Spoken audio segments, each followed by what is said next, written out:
Hello everyone, welcome to our new lecture on steam jet ejector. Steam jet ejector খুবই important একটা concept. ওকে, আমাদের industrial যে বিভিন্ন equipment আছে তার মধ্যে স্টিম জেট ইজেক্টরটা খুবই একটা ইম্পর্টেন্ট একটা ইকুইপমেন্ট, কারণ স্টিম জেট ইজেক্টর ইউজ করে আমরা ভ্যাকিউম ক্রিয়েট করতে পারি। ওকে, এবং এটা খুবই কস্ট ইফেক্টিভ একটা ইকুইপমেন্ট। ওকে, তো আমরা দেখব আরও ডিটেলস ওকে স্টিম জেট ইজেক্টরের উপরে। এবং আমি এইটুকু বলতে পারি, যদি আজকের এই লেকচারটা কেউ ভালোভাবে ফলো করে ওকে, তাহলে স্টিম জেট ইজেক্টর রিলেটেড কোনো মিসকনসেপশন আর থাকবে না। ওকে, তো সময় অতিবাহিত না করে আমরা ডিরেক্টলি চলে যাচ্ছি আমাদের যে স্লাইডগুলো আছে সেগুলোতে। তো প্রথমেই আছে কন্টেন্টস, ঠিক আছে, যে আমরা কি কি আজকে ডিসকাস করব। তো প্রথমেই introduction to steam jet ejector এটা দেখব, দেন কম্পোনেন্টস, ওকে, যে একটা স্টিম জেট ইজেক্টরের কী কী কম্পোনেন্টস থাকে সেগুলো দেখব।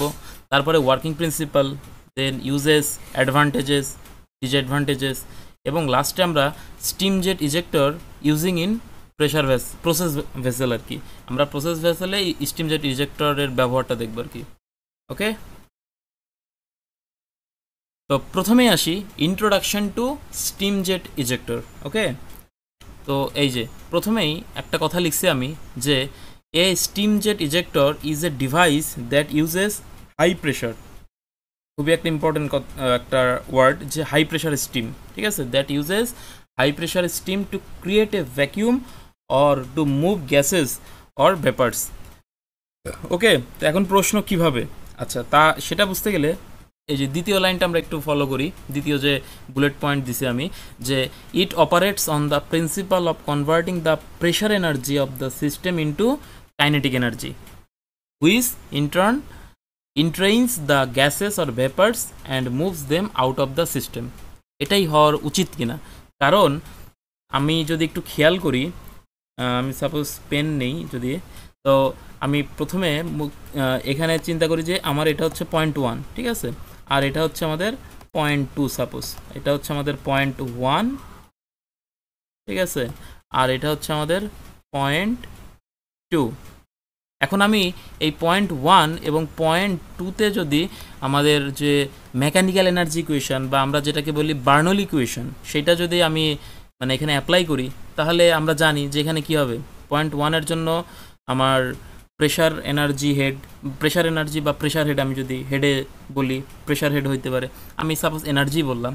So pressure energy, kinetic energy এবং পটেনশিয়াল এনার্জির এর যে সামেশনটা, এইটা কী হবে, কার সমান হবে, এইখানকার মানে 0.2-এর প্রেশার এনার্জি, কাইনেটিক এনার্জি এবং পটেনশিয়াল এনার্জির সমান হবে, তাই কি না? আচ্ছা, যদি তাই হয় তাহলে আমি একটা জিনিস তো বুঝতেছি যে আমার 1 এবং 2-তে কী হবে, এনার্জি ব্যালেন্স থাকতে হবে, তাই কি না? তো এনার্জি ব্যালেন্স থাকাটা হচ্ছে মেইন কনসেপ্ট।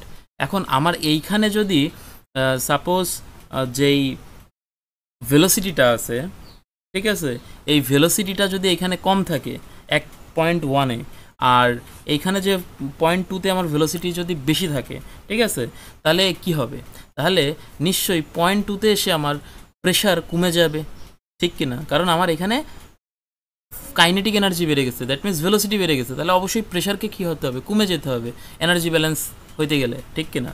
ওকে, তো এইটা হচ্ছে মেইন কথা। আর যদি প্রেশার কমে যায় তাহলে অবশ্যই সেখানে কী হবে, ভ্যাকুয়াম ক্রিয়েট হবে, ঠিক আছে, কারণ এটা তো পসিবলই হইতে পারে যে প্রেশার এতই কমে গেল যে ভ্যাকুয়াম তৈরি হয়ে গেল।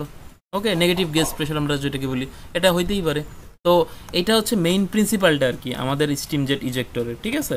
তো আমরা আরও ডিটেলস আমরা ব্যাখ্যা করব। তো তার আগে আমি আরেকটা কথা লিখে রাখছি, যে it is an important kind of vacuum pump that does not use moving parts. Okay, তার মানে আচ্ছা এখানে ও হবে আর কি, এটা এ না ও, যে it is an important kind of vacuum pump, এটা একটা ভ্যাকিউম পাম্পের মতোই যেখানে কোনো মুভিং পার্টস নাই, ঠিক আছে, এখানে কোনো মুভিং পার্টস নাই। আর আরেকটা জিনিস, স্টিম জেট ইজেক্টর অনেকটা কম্প্রেসরের মতো কাজ করে, কোথায়, পুরোটা না, ঠিক আছে, এটা আমাদের বুঝতে হবে, পুরোটা না, ওর যে পুরো পার্ট সেটা কম্প্রেসরের মতো কাজ করে না, কোন পার্টটুকু কম্প্রেসরের মতো কাজ করে আমি বলবো। ওকে, আচ্ছা, তো সেটা বোঝার আগে আমরা আগে দেখে নেই যে স্টিম জেট ইজেক্টর আসলে দেখতে কেমন।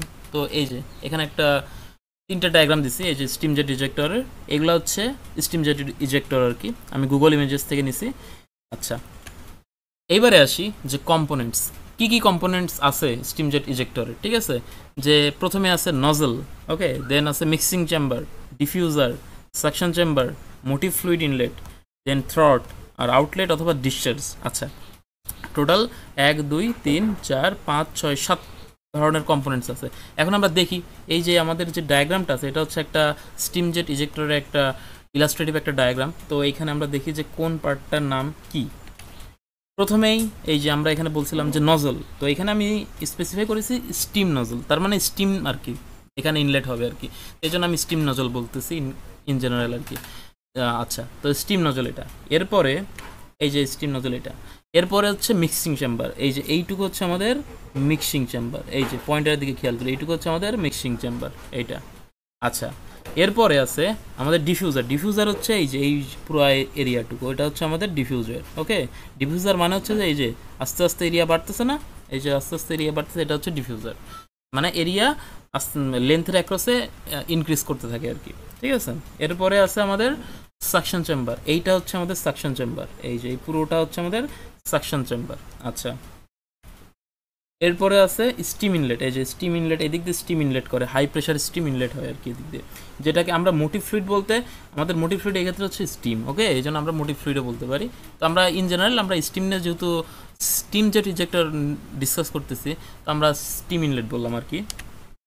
আচ্ছা, এটা হচ্ছে আমাদের থ্রট, এই যে পুরো এয়ারটা হচ্ছে আমাদের থ্রট। থ্রট খুবই একটা ইম্পর্টেন্ট পার্ট। ওকে, কেন আমি যত ডিসকাস করব এমনি বুঝতে পারা যাবে। আচ্ছা, এরপরে এই দিক দিয়ে ডিসচার্জ হবে আর কি। ওকে, আর মানে ডিসচার্জ এরিয়া, আর এইটা হচ্ছে আমাদের ভেপার ইনলেট, এই দিক দিয়ে ভেপার ইনলেট হবে, মানে ভেপার এন্টার করবে আর কি, কারণ এই জায়গাতে একটা মানে ভ্যাকিউম ক্রিয়েট হবে। কীভাবে হবে আমি ডিসকাস করব। ওকে, তো আশা করি কম্পোনেন্টসগুলা একদম ক্লিয়ার হয়ে গেছে স্টিম জেট ইজেক্টরের। আর এইখানে এই যে আমি একটা অ্যারো আসলো না, এই অ্যারোটা বলতে বোঝাচ্ছে যে আমার যে স্টিম আর এই যে ভেপার একসাথে মিক্সচার হয়ে এইদিকে মিক্সিং চেম্বারে যাচ্ছে, এই জন্য আমি এইখানে এই তীর চিহ্নটা দিয়ে বোঝাইছি। আচ্ছা, এইবারে আসি সবচেয়ে ইম্পর্টেন্ট কনসেপ্ট, সেটা হচ্ছে কি, সেটা হচ্ছে working principal of steam jet ejector. ঠিক আছে, working principal of steam jet ejector. আচ্ছা, এখন প্রথমে আমি লিখে রাখছি একটা কথা যে before describing it is necessary to discuss about an equation which governs the working principle of steam jet ejector। মানে আমাদের এই ওয়ার্কিং প্রিন্সিপাল যদি বুঝতে হয় স্টিম জেট ইজেক্টরের, তাহলে আমাদের এই ইকুয়েশনটা আগে ভালো করে বুঝতে হবে। ওকে, তো ইকুয়েশনটা ভালো করে বুঝতে গেলে আমি সাপোজ পেন যদি নেই, ঠিক আছে। আচ্ছা, তো আগে আমি নোমেনক্লেচারটা বলে দিই। এখানে আমাদের যে ইউটা আছে, এই ইউ বলতে বোঝাচ্ছে হচ্ছে ভেলোসিটি। ওকে, এম এ বলতে বোঝাচ্ছে হচ্ছে ম্যাক নাম্বার, আর আমরা জানি ম্যাক নাম্বার মানে কি ভি বাই এ। ঠিক আছে, এই যে ভি বাই এ, যেখানে ভি হচ্ছে আমার কি speed of the fluid, A হচ্ছে স্পিড অফ দ্য সাউন্ড, আর এস হচ্ছে আমাদের ক্রস সেকশনাল এরিয়া। ঠিক আছে, এরিয়া আর কি। আচ্ছা, তো প্রথম কন্ডিশনে আমি এখানে বলছি কি, যে এই কন্ডিশনটা যদি আমি খেয়াল করি যে Mac number is less than 1। ঠিক আছে, ম্যাক নাম্বারটা যদি আমার লেস দেন 1 হয়, একের চাইতে যদি কম হয়, তাহলে সেটা হবে আমাদের সাবসনিক স্পিড। ওকে, এটা আমরা জানি ফ্লুইড মেকানিক্স থেকে, এটা আসলে আমরা জানি। আচ্ছা, দেন ভেলোসিটি ইনক্রিজেস, যদি ম্যাক নাম্বার একের চাইতে ছোট হয় তখন এটাকে বলি আমরা সাবসনিক স্পিড, এবং তখন আমাদের ভেলোসিটি যদি ইনক্রিজ হয়, আমরা ইনক্রিজ হতে দেখি, তাহলে বুঝতে হবে সেখানে আমার ক্রস সেকশনাল এরিয়াতে কী হয়েছে, রিডাকশন হয়েছে। ঠিক আছে, cross sectional area and reduction in cross sectional area. এখন প্রশ্ন কিভাবে, যে velocity increases with reduction in cross sectional area, আমি যে এখানে বললাম এটা কীভাবে সম্ভব, তাই না? এইটা বুঝতে গেলে আমাদের ইকুয়েশনের দিক তাকাইতে হবে, এই যে ইকুয়েশনটা। ওকে, এই যে ইকুয়েশনটা। এখন প্রশ্ন, এই ইকুয়েশনটা আমি কই থেকে পাইছি? এটা আসলে যে কোনো একটা ফ্লুইড মেকানিক্সের বই দেখলে আসলে এই ইকুয়েশনটা পাওয়া যাবে। আমি এটা মেইনলি নিছি আমাদের যেই কেমিক্যাল ইঞ্জিনিয়ারিংয়ের যে ইউনিট অপারেশন যে বইটা আছে ম্যাকিবি স্মিথের, সেই বইটা থেকে নিছি, কম্প্রেসিবল ফ্লুইড ফ্লো চ্যাপ্টারটা থেকে। আমি যদি এইদিকে একটু খেয়াল করি, যদি আমার প্রথম যে কন্ডিশনটা ম্যাক নাম্বার একের চাইতে কম, তো আমার এই যে ব্র্যাকেটের দিকে যদি আমি একটু খেয়াল করি, তাহলে আমি কি বুঝতেছি যে ম্যাক নাম্বার আমার একের চাইতে ছোট, তাহলে এটাকে স্কোয়ার করলে অবশ্যই সেটা আরও ছোট একটা নাম্বার হবে একের চাইতে, এবং তার থেকে আমি -1 করতেছি, তাহলে এই যে পুরো যে ভ্যালুটা আছে সেটা কি হয়ে যাবে, নেগেটিভ হবে না? নেগেটিভ হয়ে যাবে কিনা, এটা আমার কিন্তু নেগেটিভ হয়ে যাবে। আর যদি এই ভ্যালুটা নেগেটিভ হয়, তাহলে আমি কি বুঝতেছি যে যদি আমার এস বাড়ে, তাহলে নিশ্চয়ই ইউকে কমতে হবে। সহজ হিসাব, কারণ আমার ইকুয়েশন তো স্যাটিসফাই হতে হবে। ওকে, আবার সেম আমার যদি এস কমে তাহলে ইউ বাড়তে হবে। এটা হচ্ছে আমাদের প্রথম কন্ডিশনটা। ওকে, আচ্ছা এইবার আমরা দ্বিতীয় কন্ডিশনটা একটু বোঝার ট্রাই করি। দ্বিতীয় কন্ডিশন আমি বলছি যে এবার ম্যাক নাম্বার একের চাইতে বড়। তো ম্যাক নাম্বার যদি একের চাইতে বড় হয় তখন সেটা হয় হচ্ছে আমাদের সুপারসনিক স্পিড। আগেরটা ছিল সাবসনিক, এবার হচ্ছে সুপারসনিক। আর যদি একের চাইতে বড় হয় তাহলে এই যে আমি যদি ব্র্যাকেটের দিকে খেয়াল করি তাহলে আমি বুঝতেছি একের চাইতে বড়, তাকে আবার যে কোনো একটা ভ্যালু সেটাকে আমি স্কোয়ার করলে নিশ্চয়ই সেটা আরও একের চাইতে বেশি হবে। তাহলে ওইখান থেকে আমি যদি -1ও করি আর যাই হোক একটা পজিটিভ ভ্যালু তো পাবো, তাই কি না? তাহলে যদি পজিটিভ ভ্যালু পাই, ঠিক আছে, এরকম যদি পজিটিভ একটা ভ্যালু পাই তাহলে আমি কি বুঝতেছি, যদি আমার এস বাড়ে তাহলে আমার ইও বাড়তে হবে, কারণ ইকুয়েশন তো আমার দিন শেষে স্যাটিসফাই করতে হবে। আবার যদি এস কমে তাহলে ইউও কমবে। ওকে, এই জন্য আমি যেখানে লিখে রাখছি যে if Mach number is greater than 1 that is supersonic speed then velocity increases with increasing cross sectional area. Okay, and velocity decreases with reduction in cross sectional area. আমি আশা করি এই দুইটা মানে কন্ডিশন আমি বুঝাইতে পারছি। আর আমাদের যেই স্টিম জেট ইজেক্টর এই এর যে ওয়ার্কিং প্রিন্সিপাল এটা বুঝতে গেলে এই দুইটা আমার কন্ডিশনটা ভালো করে বুঝতে হবে, এই জন্য আমি এটা আগে একটু ডিসকাস করে নিলাম। ওকে, এবার আমরা নেক্সট স্লাইডে আসি। তো এখানে টোটাল 4টা আমাদের মানে দেওয়া আছে, মানে ওয়ার্কিং প্রিন্সিপালটা এই 4টা মেইনলি স্টেপে হয় আর কি। যে হাই প্রেশার স্টিম ইনজেক্ট করতে হবে, যেটাকে বলে হাই প্রেশার স্টিম ইনজেকশন। এরপরে কি হয়, এরপরে হচ্ছে যে ইনট্রেনিং অফ গ্যাসেস আর ভেপার। ওকে, এরপরে গ্যাসেস আর ভেপারের মানে ইন্টার করে, গ্যাস হইতে পারে অথবা ভেপার, এটা ইন্টার করবে। এরপরে মিক্সিং হবে। ওকে, আমার স্টিম এবং ভেপারের মিক্সিং হবে এবং মোমেন্টাম ট্রান্সফার হবে, ঠিক আছে। এবং ফাইনালি আমার কি হবে, কম্প্রেশন অ্যান্ড ডিসচার্জ হবে। এইটাই হচ্ছে আমাদের মেইন স্টেপ ওয়ার্কিং প্রিন্সিপাল আর কি। এখন আসি, এখন সেটা হচ্ছে যে এবার আমরা বুঝবো যে ওয়ার্কিং প্রিন্সিপালটা কীভাবে, মানে ওয়ার্কিং প্রিন্সিপালটা এবার আমরা একটু ব্রডলি এবার ডিসকাস করবো। ওকে, তো সেটা বোঝার জন্য আমাদের প্রথমে আমি একটু খেয়াল করি যে এই যে আমাদের স্টিম ইনলেট আছে, এই যে স্টিম ইনলেট হচ্ছে আর কি, এদিক দিয়ে আমাদের স্টিম ইনলেট হচ্ছে। আমি যদি আরেকটা মানে সাপোজ কালার নেই, এই যে এই দিকে আমার কি হচ্ছে, স্টিম ইনলেট হচ্ছে, ঠিক আছে। স্টিম ইনলেট হচ্ছে যেটা হচ্ছে প্রেশারাইজড স্টিম। আমার স্টিমটা হচ্ছে খুবই প্রেশারাইজড অবস্থায় আছে, ঠিক আছে। আচ্ছা, তো প্রেশারাইজড অবস্থায় স্টিম ইন করলো, আচ্ছা ভালো কথা। এরপরে কি হবে, এরপরে যখন এই যে এইখানে নজল দিয়ে মানে ঢুকার ট্রাই করবে, আমি যদি আরেকটু আগের ইয়াতে আসি, এইখানে তো মানে এন্টার করলো, এরপরে কি হবে, এরপরে এন্টার করার পরে নিশ্চয়ই এইদিকে যাবে, ঠিক আছে। আর এদিকে কি দেখতেছি আমরা, এদিকে ঢুকতে ঢুকতে যখন আমরা দেখতেছি এই পজিশনে এসে গেল, এই যে এই পজিশনে তখন কনস্ট্রিক্টেড এরিয়া হয়ে গেল। আর যদি কনস্ট্রিক্টেড এরিয়া হয়ে যায় তাহলে অবশ্যই ভেলোসিটি তো প্রথমে বাড়বেই, ঠিক কেনা। এরপরে থ্রটের মধ্য দিয়ে গেল, ঠিক আছে। আচ্ছা, এরপরে আবার এইখানে আবার একটু এরিয়া, আবার এই জায়গাতে এসে আবার কিন্তু এরিয়া একটু বেড়ে গেল, ঠিক আছে। মানে আমি যদি এই যে ছোট যেই নজলটা আছে এইটা আমি যদি একটু খেয়াল করি, ঠিক আছে, তাহলে এরিয়া বেড়ে গেল, তাহলে এই ভেলোসিটি একটু কমে যাচ্ছে আর কি। বাট আমি যদি এইটা চিন্তা করি, ঠিক আছে, এই যে এই বড় যে নজলটা আছে এইটা এবার চিন্তা করি, তাহলে কি হচ্ছে, এই যে পুরো এরিয়াটা, এইখানে কিন্তু পুরো এরিয়াতে কি এরিয়া বেশি না, বাট এইখানে কি আমার যে কনস্ট্রিক্টেড এরিয়া না, ছোট এরিয়া না, তাহলে কি হচ্ছে, তাহলে ওভারঅল, হ্যাঁ, তাহলে ওভারঅল হচ্ছে যে এইখান দিয়ে যখন স্টিম এন্টার করতেছে তখন কি দেখতেছে, তখন দেখতেছে যে এন্টার করে যখন এদিক দিয়ে বেরোচ্ছে তার মানে হচ্ছে এরিয়া কমে যাচ্ছে। আর এরিয়া কমে গেলে আমাদের কি হয়, ভেলোসিটি ইনক্রিজ করে না, আমরা এটা তো জানি, এরিয়া কমে গেলে ভেলোসিটি ইনক্রিজ করে। ওকে, যে মেকানিক্যাল যে এনার্জি ইকুয়েশনটা আছে সেটা স্যাটিসফাই করানোর জন্য। এবং এই যে এরিয়াটা আছে, মানে আমি যদি একটু হাইলাইট করি, এই যে এরিয়াটা, এই এরিয়াতে আমার ম্যাক নাম্বার থাকে 1-এর চাইতে কম। ওকে, ম্যাক নাম্বার 1-এর চাইতে কম থাকার কারণে আমার এইখানে যে ভেলোসিটি আছে, ভেলোসিটি এইখানে একটু কম থাকে, কারণ এরিয়া এদিকে বেশি থাকে, এই জন্য আমার এদিকে ভেলোসিটি কম থাকে। এবং যখন এই যে কনস্ট্রিক্টেড এরিয়া দিয়ে যখন বের হয়ে যায়, এই যে কনস্ট্রিক্টেড এরিয়া দিয়ে বের হয়ে যাবে, তখন এরিয়া সাথে সাথে কী যাচ্ছে, ড্রাস্টিক্যালি কমে যাচ্ছে, তাহলে অবশ্যই ভেলোসিটি ইনক্রিজ করবে, ঠিক আছে। তো এইখানে যখন এন্টার করার পরে এই দিকে আসতেছে তখন কিন্তু ভেলোসিটি খুব হাই, এইদিকে যখন আসতেছে ভেলোসিটি কিন্তু খুব হাই। ওকে, আচ্ছা, এটার কারণ তাহলে আমি বুঝাইতে পারছি, ম্যাক নাম্বার এইদিকে 1-এর চাইতে কম হয়, আর ম্যাক নাম্বার 1-এর চাইতে কম হলে আমি প্রিভিয়াসলি বলছি যে এরিয়া কমার সাথে সাথে ভেলোসিটি বাড়ে। ওকে, আচ্ছা, এইটা যদি বুঝতে পারি তাহলে এইবার আসি সেকেন্ড স্টেপটা, এবার আমরা বুঝতে পারবো তাহলে। ঠিক আছে, এই যে আমি এখানে লিখেও রাখছি যে nozzle through which velocity increases with reduction in area. এই যে এদিকে এরিয়া কমার সাথে সাথে এদিকে ভেলোসিটি বেড়ে যায়, এই যে এইদিকে। ঠিক আছে, প্রিভিয়াসলি আমি যেটা বললাম, কারণ ম্যাক নাম্বার একের চাইতে কম থাকে। তো এই যে যখন এই এরিয়াতে আমার ভেলোসিটি এদিকে বেড়ে গেল, ঠিক আছে, এই এরিয়াতে যখন আসলো আর কি, ভেলোসিটি বাড়ার পরে এতটা বেশি হয়ে যায় যে ম্যাক নাম্বার একের চাইতে বেশি হয়ে যায়। এই জন্য আমি যেখানে লিখে রাখছি যে velocity become very high and Mach number become greater than 1। ঠিক আছে, এদিকে ম্যাক নাম্বার একের চাইতে বড় হয়ে যায়। আর যখন একের চাইতে বড় হয়ে যায় তখন কি আমরা জানি, ভেলোসিটি বাড়ার সাথে সাথে আমার মানে ভেলোসিটি বাড়বে যদি এরিয়া বাড়ে। প্রিভিয়াস স্লাইডেও আমি বলছি যে so velocity increases with increase in area. Okay, আর যদি আমার ভেলোসিটি বাড়ে এরিয়া বাড়ার সাথে সাথে, কারণ এইদিকে এই যে এরিয়া কিন্তু আসলে একটু বাড়তেছে, ঠিক আছে, এদিকে কিন্তু এরিয়া অনেক বেশি, তাহলে অবশ্যই ভেলোসিটি বাড়বে, কারণ ম্যাক নাম্বার একের চাইতে বেশি। আচ্ছা, as kinetic energy increases there must be reduction in pressure energy to make mechanical energy balance. ঠিক কিনা, আগেই বলছি যে এখানে যেহেতু এবার কাইনেটিক এনার্জি বৃদ্ধি পাচ্ছে, তাহলে নিশ্চয়ই, আর এখানে আবার কাইনেটিক এনার্জি কম ছিল, ঠিক আছে, ওই যে 0.1 পয়েন্ট আমি যেভাবে বুঝেছিলাম, এখানে যেহেতু কাইনেটিক এনার্জি বৃদ্ধি পাচ্ছে তাহলে নিশ্চয়ই প্রেশার এনার্জি এখানে কী হবে, কমে যাবে।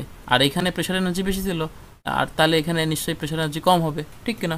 ওকে, আচ্ছা, তো যদি এটাই হয় বিষয়টা, তাহলে কি হবে, এখানে ভ্যাকিউম ক্রিয়েট হবে, কারণ এখানে আমার কাইনেটিক এনার্জি বেশি, প্রেশার এনার্জি কম, এবং এতটাই কম যে ভ্যাকিউম ক্রিয়েট হয়ে যায়। আর যখনই ভ্যাকিউম ক্রিয়েট হয়ে যাচ্ছে, এখানে কী হবে, এখানে যত ভেপার আছে, ভেপারের প্রেশার অনেক হাই, তখন কী হবে, এদিক দিয়ে ভেপার মানে এন্টার করবে, ঠিক আছে, কারণ এখানে ভ্যাকুয়াম ক্রিয়েট হলো। আচ্ছা, এরপরে কি হবে, এরপরে এই যে এদিকে এটাকে বলা হয় মিক্সিং চেম্বার। আমরা জানি এখানে মিক্স অবস্থায় হয়ে ভেপার এবং স্টিম দুইটাই যাইতে শুরু করবে। ওকে, খুব ভেলোসিটি হাই থাকে খুব। ওকে, এবং প্রেশার কম থাকে। আচ্ছা, এখন প্রশ্ন যে এখানে যেহেতু প্রেশার কম, আমাকে যদি ডিসচার্জ করতে হয়, ওকে, তো আমার নিশ্চয়ই এখানে প্রেশারটা কী হইতে হবে, এখানকার প্রেশার কম হইতে হবে, আর আমার যেই এই দিকের যে প্রেশার, এখানে যে প্রেশার সেটা বেশি হইতে হবে, ঠিক কিনা। তাহলে নিশ্চয়ই এই যে মিক্সিং চেম্বারে আমার যে প্রেশারটা আছে সেটা তো কম, আমাকে এটা বাড়াইতে হবে। এখন প্রশ্ন, তাহলে আমি কিভাবে বাড়াবো প্রেশার, কারণ আমাকে তো আউটলেট দিয়ে এটা বের করে দিতে হবে, ওই যে ফ্লুইডটা আছে, ঠিক আছে, যে ভেপার এবং স্টিমের যেই মিক্সচারযুক্ত যে ফ্লুইডটা, আমাকে ওটা বের করে দিতে হবে। তাহলে আমাকে এবার প্রেশার বাড়াইতে হবে। এখন প্রেশার আমি কিভাবে বাড়াইতে পারবো, তার জন্য এই যে কি হয়েছে, এইদিকে তো আমার ম্যাক নাম্বার একের চাইতে বেশি, তো ভেলোসিটি তো খুব বেশি। ওকে, তো এখন কি হয় যে আস্তে আস্তে খুব মানে স্লোলি মানে আমার এরিয়াটা একটু ডিক্রিজ মানে করে, মানে আমাদের যে স্টিম জেট ইজেক্টরের কনস্ট্রাকশনটা এই যে এদিকে বেশি থাকে, বাট আস্তে আস্তে একটু এটা ডাইভার্জিং হইতে থাকে, ঠিক আছে, কারণ ডাইভার্জিং হলে কি হবে, ডাইভার্জিং হলে আমার এরিয়া তো কমতেছে, তাহলে ম্যাক নাম্বার একের সাথে বেশি হলে আমরা কি জানি, এরিয়া যদি কমে ভেলোসিটিও আস্তে আস্তে কমবে। এই যে আস্তে আস্তে যখন এই যে মিক্সিং চেম্বার দিয়ে যখন এই যে থ্রট এরিয়াতে আসতেছে, তখন আমার যে ভেলোসিটিটা আছে সেটা কমতে থাকতেছে, কারণ এরিয়া কমতেছে। আর যদি আমার ভেলোসিটি কমে তাহলে নিশ্চয়ই কাইনেটিক এনার্জি কমতেছে, আর যদি কাইনেটিক এনার্জি কমে তাহলে প্রেশার এনার্জি কি বাড়বে না। ওকে, তো যখন এই থ্রট এরিয়াতে চলে আসে তখন আমার ম্যাক নাম্বার একের সমান হয়ে যায়। ওকে, এবং ম্যাক নাম্বার একের সমান হওয়ার পরে ওই অবস্থায় আমার কি হয়, ভেলোসিটিটা মোটামুটি অনেকটাই ডিক্রিজ হয়ে যায়, ঠিক আছে, এবং প্রেশার এনার্জি মোটামুটি একটা লেভেলে ইনক্রিজ হইতে থাকে, ঠিক আছে। আচ্ছা, এরপরে কি হয়, যখন এই যে ডিফিউজার সেকশানে আসে, মানে এইবার আস্তে আস্তে এরিয়া বৃদ্ধি পাবে, যখন ডিফিউজার সেকশানে আসলো তখন আমার কী হবে, ম্যাক নাম্বার কমতে কমতে এই যে থ্রট এরিয়াতে তো এক ছিল, এবার ম্যাক নাম্বার আরও কমে যাবে, একের চাইতে ছোট হয়ে যাবে। আর ম্যাক নাম্বার যখন একের চাইতে ছোট হয়ে যায় এই ডিফিউজার এরিয়াতে, তখন আমরা কি জানি, এরিয়া বাড়ার সাথে সাথে আমার ভেলোসিটি কী হয়, কমে যায় এবং প্রেশার বাড়ে, ঠিক কিনা। তো আমি আগেই বলছি এটা, তো আমার এইখানে তো ভেলোসিটি কমতেছিল, এখানে আরও ভেলোসিটি কমলো, কিন্তু প্রেশার বেড়ে গেল। আর প্রেশার যদি বেড়ে যায় আমার নিশ্চয়ই এটা সাপোজ আমি অ্যাটমসফিয়ারও যদি চিন্তা করি, এইদিকে যে এটা হচ্ছে আমাদের সাপোজ অ্যাটমসফিয়ার, ওকে, তাহলে এইখানকার যে প্রেশারটা এটা অনেক বেশি থাকে, ঠিক আছে, অ্যাটমসফিয়ারিকে এখানে যে অ্যাটমসফিয়ার আছে এর চাইতে বেশি থাকে। এই জন্য কী হয়, আমরা আমাদের যে ফ্লুইড আছে সেটা ডিসচার্জ করা পসিবল হয়। ওকে, এইটাই হচ্ছে মেইন যে ওয়ার্কিং প্রিন্সিপালটা, এইভাবে স্টিম জেট ইজেক্টরটা আসলে কাজ করে। এইবার আমাদের আরেকটা জিনিস বুঝতে হবে, তো প্রেশার এবং ভেলোসিটি তো আমরা বুঝলাম, এখন স্টিম যেহেতু হাই প্রেশারাইজ স্টিম এবং এটা অনেক হট, ঠিক আছে, তাহলে এবার আমাদের টেম্পারেচারের কাহিনিটাও তো একটু বোঝা উচিত, ঠিক কিনা। এইখানে আমার টেম্পারেচারটা অনেক হাই থাকে, ঠিক আছে, এই এরিয়াতে। বাট যখন এই নজল মানে এই যে ছোট যে কনস্ট্রিক্টেড যে এরিয়াটা আছে এটার মধ্যে দিয়ে যখন ফ্লুইডটা পাস করবে তখন আমাদের যে টেম্পারেচারটা ফল করবে। আর যখন টেম্পারেচারটা ফল করবে এই যে আমাদের সাকশন চেম্বারটা আছে, সাকশন চেম্বারে মানে আমাদের যে টেম্পারেচারটা এটা মোটামুটি আমাদের রুম টেম্পারেচার বা এর চাইতে একটু বেশি অবস্থানে থাকে। সাপোজ এখানে যে স্টিম ইনলেটটা আছে এটার যদি টেম্পারেচার 200 ডিগ্রি সেলসিয়াস হয়, এখানে দেখা যাবে যে টেম্পারেচার হয়তো 40, 50, 30 এরকম হয়ে অবস্থায় আছে, তার মানে অনেক ঠান্ডা হয়ে যায়। ওকে, টেম্পারেচার হিউজ ড্রপ করে। এরপরে যত এই যে মিক্সিং চেম্বারে যত যাইতে থাকে টেম্পারেচার মোটামুটি ওই 30, 40, 50-এর কাছাকাছি এরকম থাকে আর কি। ঠিক আছে, এরপরে যখন থ্রট এরিয়াতে চলে আসে তখন আবার ড্রাস্টিক্যালি টেম্পারেচার হুট করে বেড়ে যায় এবং দেখা যায় যে 160-70-এ চলে যায়। ওকে, এরপরে যখন ডিসচার্জে মানে ডিফিউজারে আসে তখন মোটামুটি আর একটু বাড়ে, হয়তো 170-180 হয়ে যায় এবং ফাইনালি আমার ডিসচার্জ হয়ে যায়। ঠিক আছে, তাহলে আমি বুঝাইতে পারছি টেম্পারেচার কেমন হবে, কিভাবে চেঞ্জ হবে। তাহলে আমি মানে এই যে বিষয়গুলো বুঝাইলাম এইটা আসলে আমি আর একটু এখানে আমি করে রাখছিলাম আর কি। ঠিক আছে, এই যে এইভাবে যে এখানে ম্যাক নাম্বার 1 হয় আমি বলছিলাম এবং টেম্পারেচার সাডেনলি ইনক্রিজ করে সেটাও বলছি। আচ্ছা, তারপরে এই যে এখানে ডিফিউজারে কি হয় সেটা আমি বলে দিছি। ঠিক আছে, তো আমি কেউ চাইলে এটা মানে স্ক্রিনশট দিয়ে রাখতে পারে, তাহলে সুবিধা হবে আর কি। আমি ওই এক্সট্রাভাবে আবার এইগুলো আনি নাই। ঠিক আছে, মানে অ্যানিমেশনটা দিয়ে রাখছিলাম আর কি, কারণ আমি চাচ্ছিলাম যে আমি যেটা যখন বুঝাচ্ছি পুরো বিষয়টা আমার এই পয়েন্টারের দিকে যদি খেয়াল থাকে তাহলে বুঝতে অনেক সুবিধা হবে। এই জন্য আমি আসলে এগুলার মানে আনার মানে প্রয়োজন বোধ মনে করি নাই আমি যখন বুঝাচ্ছিলাম আর কি। ওকে, বোঝানোর পরে এরপরে আমি এটা দিয়ে দিচ্ছি মানে করলাম, অন করলাম আর কি। ওকে, আচ্ছা, আরেকটা জিনিস, এই যে থ্রট এরিয়াতে যখন আসে তখন একটা শক ওয়েভ ক্রিয়েট হয়, এটা একটু মাথায় রাখতে হবে। ওকে, এইখানে আমার একটা শক ওয়েভ ক্রিয়েট হয়। আচ্ছা, তো আমি আশা করি ওয়ার্কিং প্রিন্সিপালটা বোঝাইতে পারছি। এখন আমাদের একটা জিনিস আশা করি আমি এক্সপেক্ট করব এবার, মানে আশা তো না, এক্সপেক্ট করি যে আমার যে ভেলোসিটি আমি যে কিভাবে চেঞ্জ হয়, ঠিক আছে, প্রেশার কিভাবে এই পুরো মানে লেন্থের অ্যাক্রসে প্রেশার কেমন চেঞ্জ হয়, টেম্পারেচারের কেমন ভ্যারিয়েশন হয় আমি বুঝাইতে পারছি। তাহলে এবার এইটা আমি একটু যদি ডায়াগ্রামেটিক্যালি দেখার ট্রাই করি তাহলে আরও ভালো হবে না? ওকে, যে আমার লেন্থের অ্যাক্রসে এইদিকে সাপোজ আমি লেন্থ দিচ্ছি আর এইটা হচ্ছে আমার প্রেশারের চেঞ্জ, এটা হচ্ছে ভেলোসিটির চেঞ্জ। ঠিক আছে, তো প্রেশার প্রোফাইলটা কীরকম হবে, যে প্রথমে তো খুব হাই প্রেশার থাকবে, এই যে আমি আগেও বলছি এই এরিয়াতে হাই প্রেশার থাকে। এরপরে প্রেশার কি হইতে থাকবে, এই যে এদিকে এসে ড্রপ হইতে থাকবে, কারণ আমি বলছি কনস্ট্রিক্টেড এরিয়া, কারণ ভেলোসিটি বাড়লে অবশ্যই প্রেশারকে কমতে হবে, এদিকে প্রেশার একদম কমে যায়। ঠিক আছে, এবং ভ্যাকিউমের মানে মানে ভ্যাকুয়াম প্রেশারে চলে যায় আর কি, নেগেটিভ গেজ প্রেশার। এরপরে এই দিকে তারপরে এই যে যখন মিক্সিং চেম্বারের এদিকে আসতে থাকে, মিক্সিং চেম্বারের শেষের প্রান্তের দিকে, তখন আবার আস্তে আস্তে ভেলোসিটি আমাদের যে ভেলোসিটি তো না, প্রেশারটা আস্তে আস্তে বাড়তে থাকে। এবং থ্রট এরিয়ার পরে যখন ডিফিউজারে যায় তখন আরও প্রেশার বাড়ে। ঠিক আছে, আমি আগেও বলছি। তো এইটা হচ্ছে আমার সেই প্রেশার প্রোফাইল। আর ভেলোসিটি প্রোফাইলটা তার ঠিক উল্টা আর কি, যে প্রথমে ভেলোসিটি খুব কম থাকে, এরপরে এই যে নজলে এসে ভেলোসিটি সবচেয়ে বেশি হয়, এরপরে ভেলোসিটি মোটামুটি হাই থাকে, বাট তারপরে আবার আস্তে আস্তে যে কমতে থাকে। মিক্সিং চেম্বারের এদিকে এসে এরিয়া যেহেতু ডিক্রিজ হইতে থাকে এই জন্য ভেলোসিটি কমতে থাকে, এবং ডিফিউজারে আরও ভেলোসিটি কমে যায় কারণ প্রেশার ইনক্রিজ হয়। তো এটা হচ্ছে আমাদের ভেলোসিটি প্রোফাইল। আচ্ছা, এখন কেউ প্রশ্ন করতে পারে তাহলে টেম্পারেচার প্রোফাইল কেমন হবে? টেম্পারেচার প্রোফাইলও মোটামুটি এই প্রেশার প্রোফাইলের মতোই দেখতে হবে। তো আমি আশা করব টেম্পারেচার প্রোফাইল বিষয়টা সবাই আঁকাইতে পারবে। ঠিক আছে, আমি মানে এক্সপেক্ট করব যে আমার মানে আমি এতক্ষণ ধরে যে বিষয়টা বুঝালাম যদি কেউ ভালোভাবে বুঝে থাকে তাহলে ওই যে টেম্পারেচার প্রোফাইলটা আছে ওইটা সবাই ড্র করে কমেন্ট সেকশানে বলবে যে হ্যাঁ আমি টেম্পারেচার প্রোফাইলটা ড্র করতে পারছি। ওকে, এটা হচ্ছে অ্যাসাইনমেন্টের মতো আর কি। ওকে, এইবার আসি uses of steam jet ejector, যে ক্রিয়েটিং ভ্যাকিউম। ঠিক আছে, আমরা স্টিম জেট ইজেক্টর কেন ইউজ করবো? ঠিক আছে, তাহলে ইউজেস তো আমাদের জানতে হবে। তো সেটা হচ্ছে ভ্যাকিউম ক্রিয়েশনে, ওকে, দেন ইভাপোরেটরস অ্যান্ড ক্রিস্টালাইজারে, অ্যারেটরসে, দেন ড্রাইং প্রসেসে আমরা ইউজ করতে পারি, রেফ্রিজারেশন সিস্টেমে। ওকে, এবার প্রশ্ন যেটা সেটা হচ্ছে অ্যাডভান্টেজেস কী কী স্টিম জেট ইজেক্টরের। এখানে আমি লিখে রাখছি যে সিম্পল কনস্ট্রাকশন, আমরা দেখলামও যে আসলে এই সিম্পল কনস্ট্রাকশন, এই যে সিম্পল কনস্ট্রাকশন না, খুবই সিম্পল কনস্ট্রাকশন। আচ্ছা, এরপরে লো মেনটেন্যান্স কস্ট এবং কস্ট ইফেক্টিভ, রিলায়েবল এবং durable, flexibility in operation, then compact design. ঠিক আছে, নো ইলেকট্রিক্যাল পাওয়ার রিকোয়ারমেন্ট, আমাদের ইলেকট্রিক্যাল পাওয়ার রিকোয়ারমেন্ট দরকার নেই, smooth and continuous operation, ability to handle multiphase fluid এবং এনার্জি রিকভারি অ্যান্ড ইফিসিয়েন্সি। আচ্ছা, এরপরে আমাদের যেটা সেটা হচ্ছে ডিসঅ্যাডভান্টেজেস কী কী। স্টিমজেট ইজেক্টরের তো এত অ্যাডভান্টেজেস, কিছু ডিসঅ্যাডভান্টেজেসও আছে। সেগুলো কি?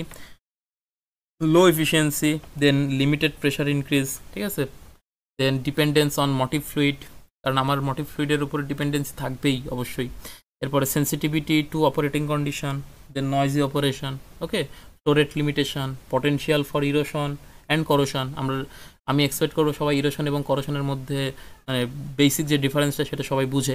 এরপরে লিমিটেড রেঞ্জ অফ ফ্লুইডস, তারপরে ফিক্সড পারফরমেন্স ক্যারেক্টারিস্টিক্স এবং পটেনশিয়াল ফর ক্যাভিটেশন, এগুলো হচ্ছে ডিসঅ্যাডভান্টেজেস। এইবার লাস্ট যেই স্লাইডটা সেটা হচ্ছে steam jet ejector using in process vessel. আমরা প্রসেস ভেসেলে স্টিম জেট ইজেক্টর ইউজ করব। ওকে, তো এইটা হচ্ছে আমার প্রসেস ভেসেল।